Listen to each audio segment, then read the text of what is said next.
Hi readers, I'm going to be reading chapter 8 and chapter 9 of The Sign of the Beaver today. Chapter 8 is really short.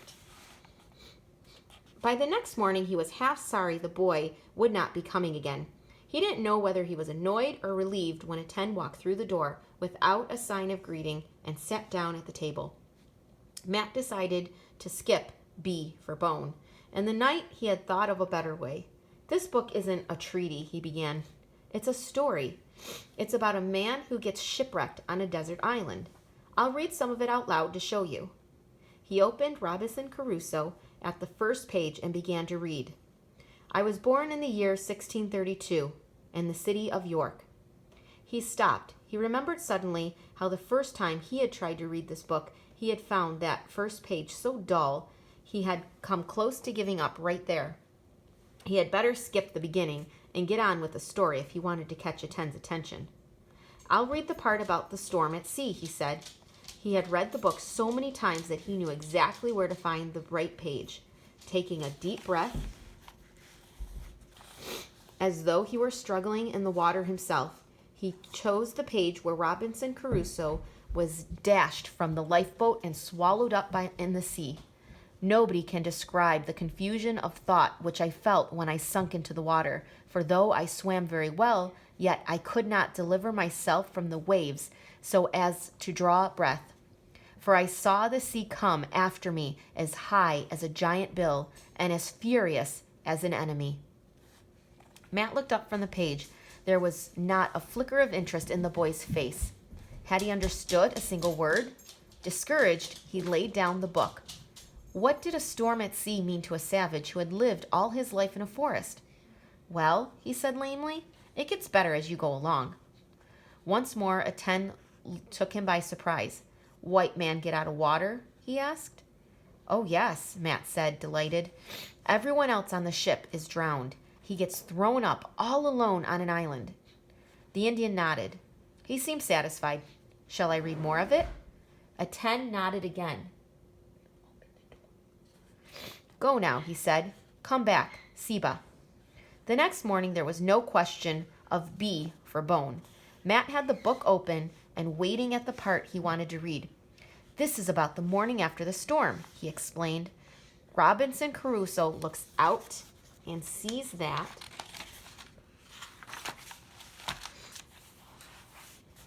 the part of the ship hasn't sunk yet. He swims out and manages to save some things and carries them to shore. He began to read. Once again, it was impossible to tell whether Aten understood. Presently, Matt slowed down.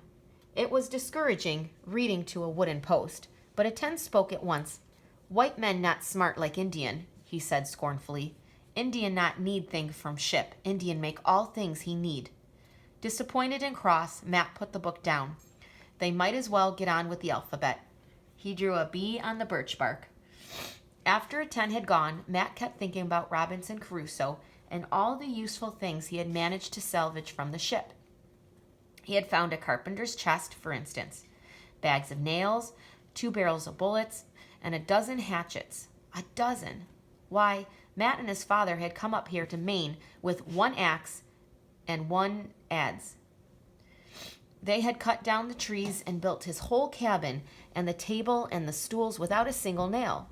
Crusoe had found a hammock to sleep in instead of a prickly hemlock boughs. He could see now how it must have sounded to Aten. Come to think of it, Robinson Crusoe had lived like a king on that desert island. It's interesting, so that's the end of chapter 8. It's interesting how Matt is learning more about himself through this book. You know, he's a 12-year-old and now he has to be a teacher. And he's learning just a different point of view. He's trying to see things from Aten's point of view. Okay, so I'm going to continue on with chapter 9. A few mornings later, at the end of the lesson, Matt delayed Aten. How did you kill that rabbit, he asked, pointing to the offering Aten had thrown on the table. There's no bullet holes in it. Indian not use bullet for rabbit, Aten answered scornfully. Then how? There's no hole at all. For a moment it seemed that Aten would not bother to answer. Then the Indian shrugged. "Attend show," he said. "Come." Matt was dumbfounded. It was the first sign the Indian had given of, well, of what exactly? He had not sounded friendly, but there was not time to puzzle this out right now. Attend was walking across the clearing, and he apparently expected Matt to follow. Pleased and curious, Matt hobbled after him, grateful that he no longer needed the crutch. At the edge of the clearing, the Indian stopped and searched the ground. Presently, he stooped down under a black spruce tree, poked into the dirt, and jerked up a long, snake-like root. He drew from the leather pouch in his belt a curious sort of knife. The blade curved into a hook. With one sure stroke, he split one end of the root, then peeled off the bark and pulled at it with his teeth. He separated the whole length into two strands, which he spliced together by rolling them against his bare thigh. Next, he searched out into the bushes till he found two forked saplings about 3 feet apart. He trimmed the twigs from these, drawing his knife towards his chest, as Matt had been taught not to do. Then he cut a stout branch and rested it lightly across the forks of his saplings. From the thread-like root, he made a noose and suspended it from the stick so that it hung just above the ground. He worked without speaking, and it seemed to Matt that all this took him no time at all. "Rabbit run into trap," he said finally. "Pull stick into bush so white boy can kill."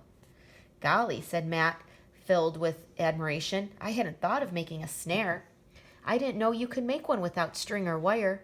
"Make more," Attend ordered, pointing into the woods, not too close. After Attend had gone, Matt managed to make 2 more snares. They were clumsy things, and he was not too proud of them. Splitting a slippery root, he discovered, was not so easy as it had looked. He spoiled a number of them before he mastered the trick of splicing them together. They did not slide as easily as the one Attend had made, but they seemed strong enough. Next morning, he showed his traps to Attend. He had hoped for some signs of approval, but all he got was a grunt and a shrug. He knew that Attend, his work must look childish. However, on the 3rd day, one of his own snares had been upset, though the animal had got away. The day after that, to his joy, there was actually a partridge struggling to free itself in the bushes where the stick had caught. This time, the grunt with which Attend rewarded him soundly, very much like his grandfather's good. Silently, the Indian watched as Matt reset the snare. Then they walked back to the cabin, Matt swinging his catch and nonchalantly as he had seen Attend do. "You don't need to bring me any more food," he boasted. "I'll catch my own meat from now on."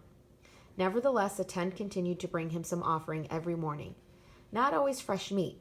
He seemed to know exactly when Matt had finished the last scrap of rabbit or duck. Sometimes he brought a slab of corn cake or a pouch full of nuts. Once a small cake of maple sugar. Plainly, he felt bound to keep the terms of his grandfather's treaty. Matt stuck to his part of the bargain as well. Though the lessons were an ordeal for them both, Matt knew well enough what a poor teacher he was. Sometimes he seemed that Attend was learning in spite of him.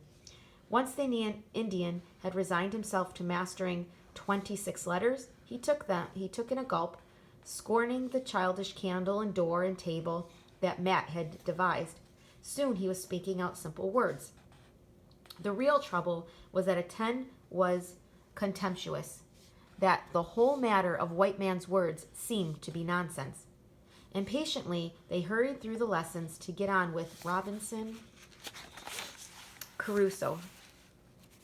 Matt suspected that the only reason Attend agreed to come back day after day was that he wanted to hear more of that story. Skipping over the pages that sounded like sermons, Matt chose the sections he liked the best himself. Now he came to the rescue of the man finally. Attend sat quietly, and Matt almost forgot him in his own enjoyment of his favorite scene. There was the mysterious footprint in the sand, the canoes drawn up on the lonely beach, and the strange, wild-looking men with 2 captives. One of the captives they mercilessly slaughtered. The fire was set ablazing for a cannibal feast. When the second captive made a desperate escape, running straight to where Caruso stood watching, two savages pursued him with horrid yells. Matt glanced up from the book and saw that Aten's eyes were gleaming. He hurried on. No need to skip here. Caruso struck a mighty blow to the first cannibal, knocking him senseless. Then, seeing that the other was fitting an arrow into his bow, he shot and killed him. Matt read on. The poor savage who fled, but Bad stopped, though he saw both his enemies had fallen, yet was so frightened with the noise and the fire of my piece that he stood stock still, and neither came forward nor went backwards. I bellowed against again to him, and made signs to him to come forward, which he easily understood, and came a little way, then stopped again. He stood trembling as if he had been taken prisoner and just been to be killed, as his two enemies were. I beckoned to him again to come to me, and gave him all signs of encouragement that I could think of, and he came nearer and nearer, kneeling down every 10 or 12 steps, in token of acknowledgement for saving his life. I smiled at him and looked pleasantly, and beckoned to him to come still nearer.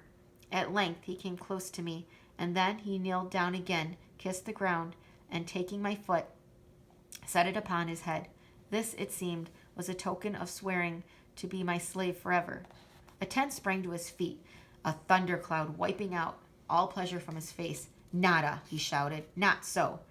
Matt stopped, bewildered. Him never do that. Never do what? Never kneel down to white men. But Caruso had saved his life. Not kneel down. Aten repeated fiercely. Not be slave. Better die. Matt opened his mouth to protest, but Aten gave him no chance. In 3 steps, he was out of the cabin. Now he'll never come back, Matt thought. He sat, slowly turning over the pages. He had never questioned that story. Like Robinson Crusoe, he had thought it natural and right that the wild man should be the white man's slave. Was there perhaps another possibility? The thought was new and troubling. Again, what jumps out to me at this is that there seems to be a conflict happening. The conflict doesn't seem just to be Matt versus Aten. It seems like Matt's having a conflict within himself. So what conflict would that be? Man versus self, right? He's learning, he keeps learning new parts of the world.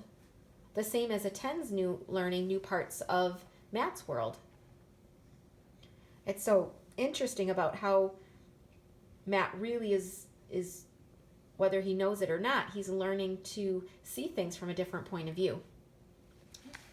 So we will read from chapter 10 next video.